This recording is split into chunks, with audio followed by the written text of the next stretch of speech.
So without wisdom, without understanding, sentient being will develop affliction.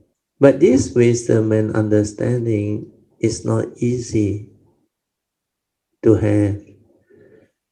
Without the sasana, without the Buddha's sasana, means his essential Dhamma, his teaching, the Four Noble Truths, sentient being is like blind, deluded. So it's not easy to receive the teaching, the Dhamma. And you need enlightened beings, great beings, or the great vehicle to really teach and share. Although some of the uh, lesser vehicle cultivator that has developed the sainthood way of enlightenment up to arahantship or even Pachika Buddha, they can teach, but their teachings are quite limited in that sense because they cannot teach you the vehicle of the greater way, the Bodhisattva way. They can share with you the essential Dhamma to liberate your mind, to free your mind. So in order to receive this teaching, you must have parami. You must have affinity with the triple gem. That's the reason why if you were to look at the teachings, how the Buddha actually structured his teaching, is very beautiful. Yeah. All of our sessions and classes since the time of the Buddha, it starts with the pre-puja. And the pre-puja is very important. The pre-puja is the starting point. To receive this teaching, you must have affinity with the triple gem the Buddha knew.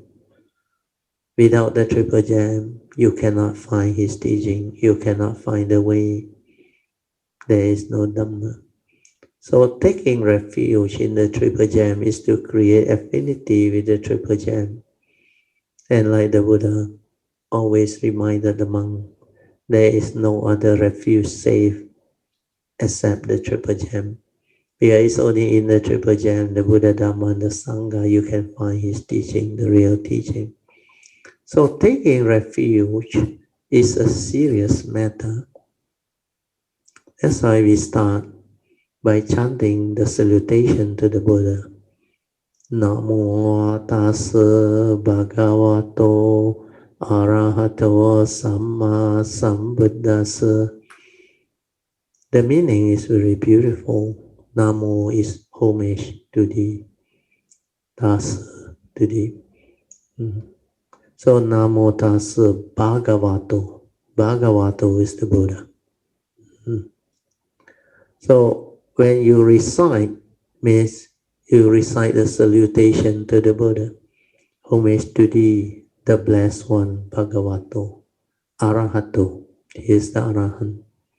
Samma Sambuddha. So this recitation and salutation is very, very wholesome, meritorious. That's why we start by reciting. So this Namo Tassa, a lot of people don't really know the meaning. They just recite because it has been advised. And even the kindergarten school, Sunday school kids, they also know how to recite. So the meaning is very deep. Namo tassa bhagavato arahato samma sambuddha. So samma sambuddha is samma sambuddha. Then after that, you take refuge straight away. Buddhang saranang gacchami, dhammang saranang gacchami, sanghang saranang gacchami. Then you repeat. Why do you repeat? For the second time, you take refuge because you are serious. Then for the third time, you take refuge. So refuge here, the meaning is very deep. When you take refuge means you really create affinity with the Triple Gem, and you really have faith in the Triple Gem. You take refuge means like you surrender yourself and go under their protection. You will learn this teaching, cultivate this teaching, and liberate your mind, because this is the only refuge safe. You don't go to the Buddha, Dharma, and the Sangha for refuge. There is no refuge safe here. You can't find the teaching. So this teaching is a source of wisdom. And without wisdom, there is no virtue. So wisdom and virtue is the source of good life, goodness, wholesomeness.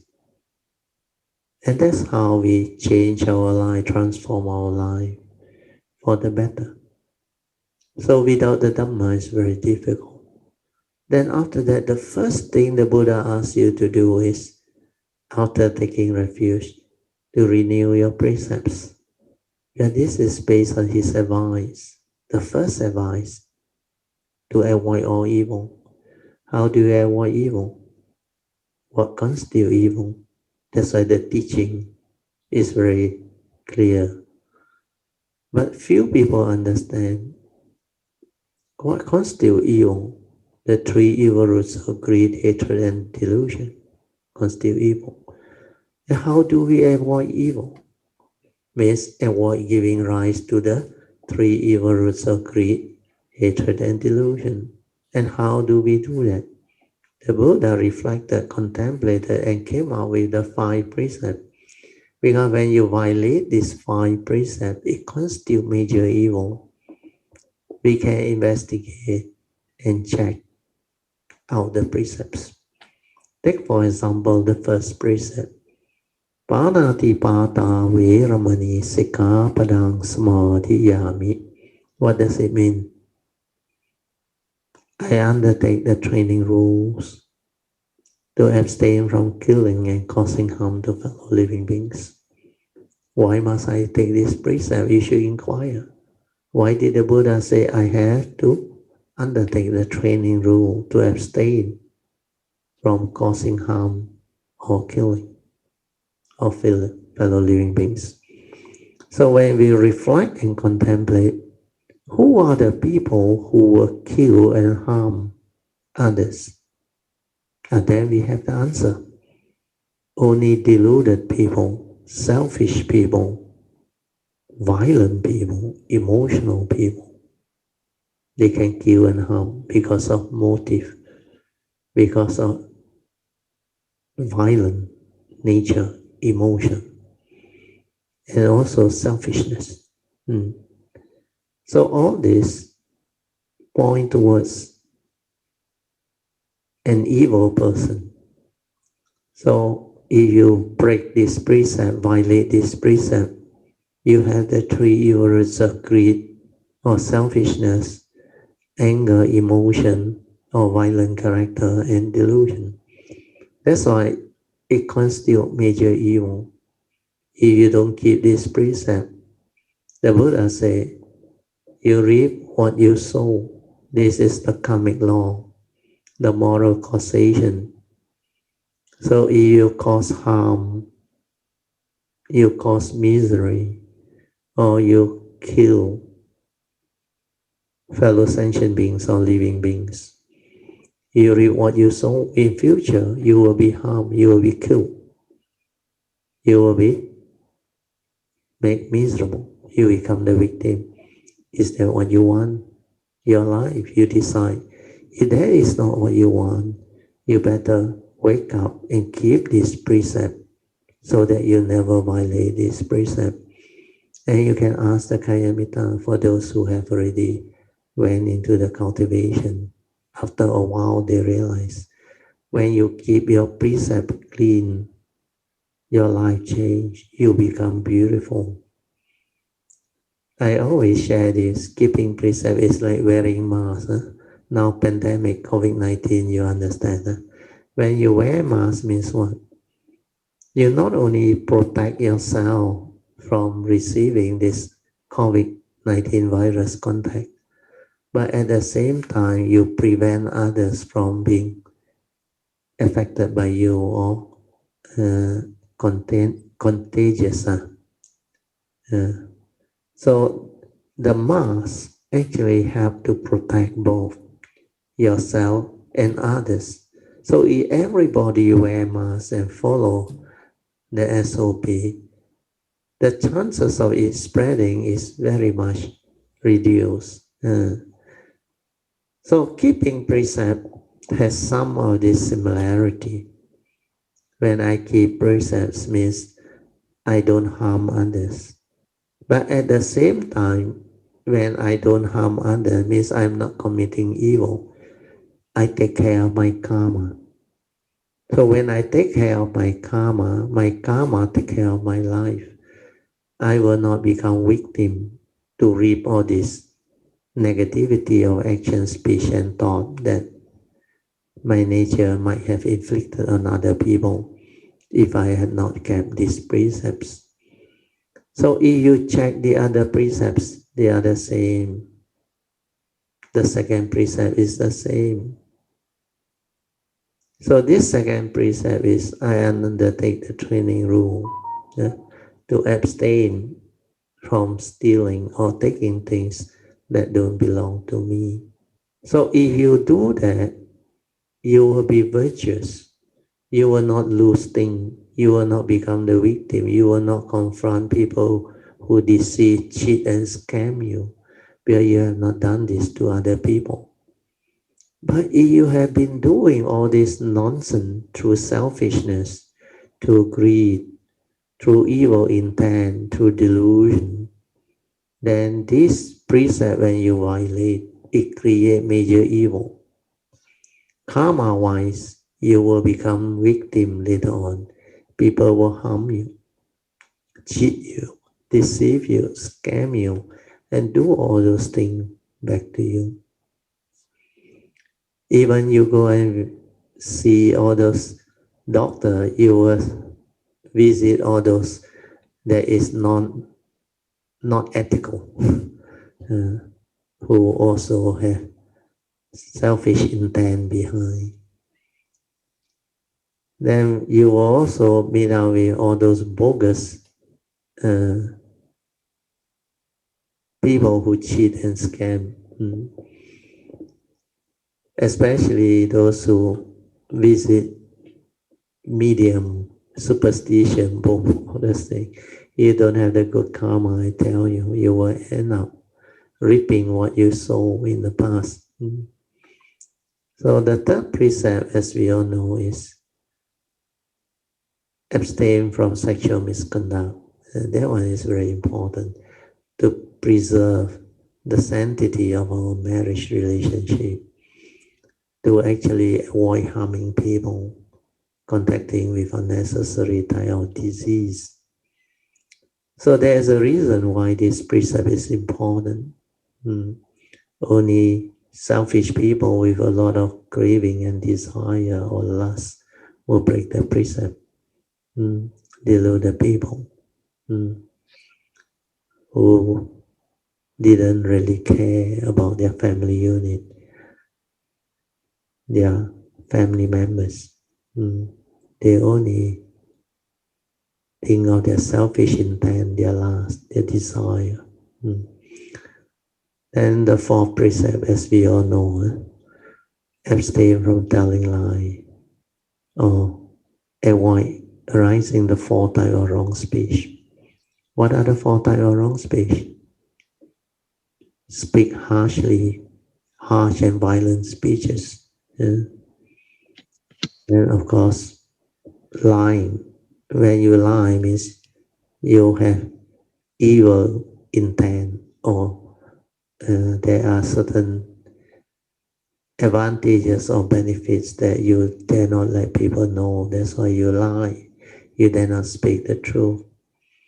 Then the third wrong speech is you get yourself involved with negativity or backbiting, saying negative thing behind people's back, or they say patuapi, put for instigating people. All these are wrong speech. Then of course the last one is, although people take it lightly, it's also pretty serious if you understand the effect. To speak frivolously, frivolous speech, you think is frivolous, not important, you simply say, but sometimes it hurts and it can cause a lot of misunderstanding or repercussion to what you say. You may not have the ill intent, but because of your carelessness, frivolously you speak them, then the word reach the ears of people who are not supposed to hear, then you get yourself into big trouble. So precepts are very important. That's why all these other teachings. So the fifth precept is also very important.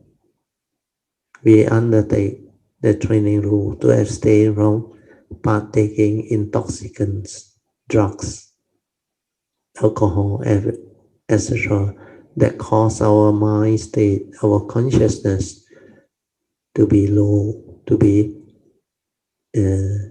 affected. So when you do this, the danger is you lost your ability to be aware. And when you lost your ability to be aware, you become heedless. You sometimes simply do things without knowing, because those under the influence of drugs and alcohol, their consciousness can become unconscious, lapse into moments of unconscious. Then they simply do things. Then there is this possibility that you may violate all the other first four precepts. That's why it's very serious. So the teachings that follow is very beautiful. You chant the salutation to the Buddha. Then for us, we chant the salutation not only to the Buddha, to all the great beings. Then after that, we take refuge. Then we renew our precepts. Then after that, actually, there is normally the puja offering, where we develop rejoicing, sadhu, sadhu, sadhu.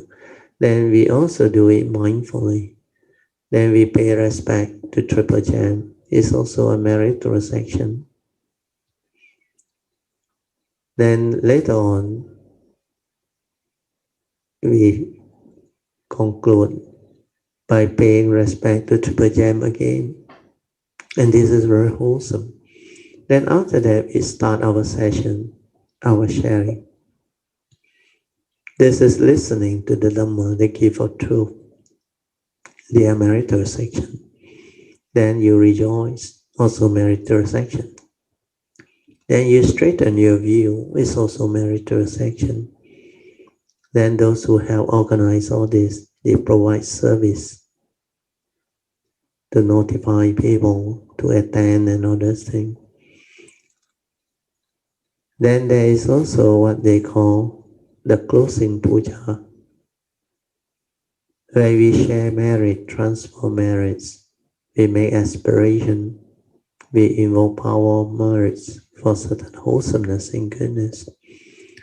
So this is how the 10 meritorious action all can be cultivated. A lot of wholesomeness and goodness can be developed just through all this Dhamma session that the Buddha has recommended. You go to the temple, is the same.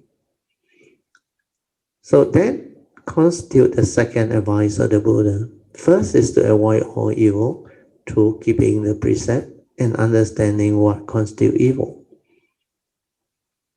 Then after that, cultivate wholesomeness.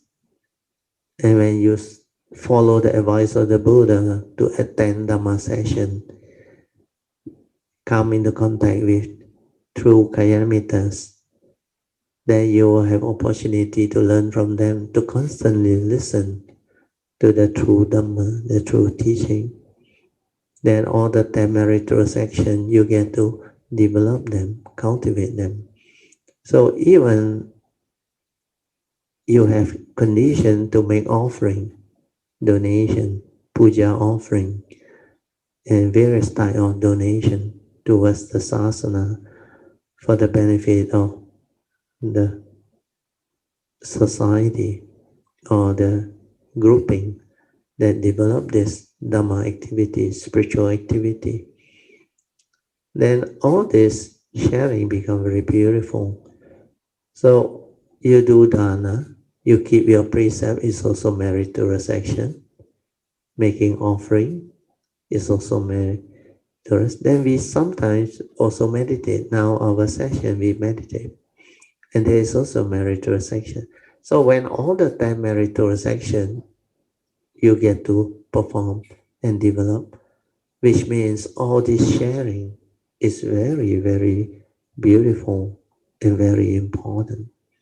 It can help the cultivator to really progress, to develop the spiritual faculty, the faith, to understand the teaching, the significance of all this puja offering, like the offering of flower, clear water, fruits, uh, incense, and many other things. When you understand this significance, it recall to mind all the beautiful teachings. Uh, then when we share the Dhamma, that is where the Dhamma, which are beautiful teachings that give rise to understanding that can allow us to develop wisdom, to liberate our mind, to free our mind from suffering. Then we understand life, the secret of life, then we know how to live life. So Dhamma is so beautiful. Then with wisdom, automatically we become virtuous. We are incapable of evil or negativity. So that's how we transform. Then we learn from the teaching how to develop the meditation, how to arise the pure mind, the silent mind, the meditative mind, how to realize the true mind. We develop the spiritual faculty, saddha, virya, leading to sati. Sati is mindfulness, awareness before the knowing. Stabilize it to become samadhi. Then with sati and samadhi, we see things as they are clearly, developing the wisdom, the understanding. So all these are very beautiful. So this is the part that I want you to understand. To learn the teaching actually is not easy, but because we have the sasana now, it can be relatively easy. And when you know all the significance which I have explained just now, then you appreciate the teaching. That's why you see the beauty in the Buddha Dharma, how he structured the teaching and how that teaching that has been structured in that way can actually let sentient being develop the understanding of his teaching and cultivate it with ease. Without you knowing it, it's already the cultivation. But you must have the understanding so that your faith is strong, so that your saddha drives you. When you see the importance of this teaching, the beauty of this teaching, you go all out. That's how you develop virya. So saddha leading to virya, and virya drive you to cultivate. That's how sati come about, the daily mindfulness, the training of the mind to be aware and mindful leading to heedfulness. All this follow that noble eightfold path. All of the path factors are so beautiful. That's how the teaching can be developed and become beautiful. And cultivation is not difficult when you understand all this.